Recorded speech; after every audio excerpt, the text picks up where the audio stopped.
Hello guys, welcome back to this channel. In today's tutorial, I'm going to show you how you can add fade in and fade out effect to your audio in Filmora. Okay, let's get into it guys. First of all, I'm going to add this video to my project.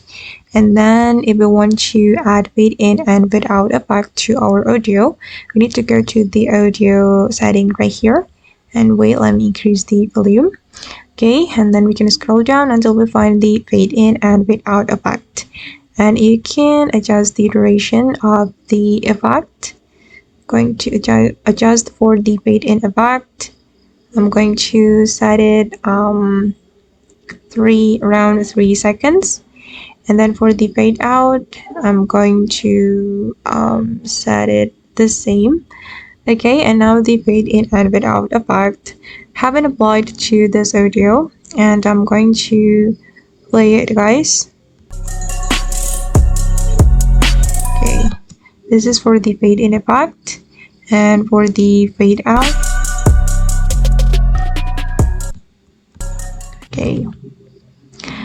Okay guys, and that's all the way to apply fade in and fade out effect to your audio in Filmora. I hope this video will be useful for you. Thank you so much for watching, and bye.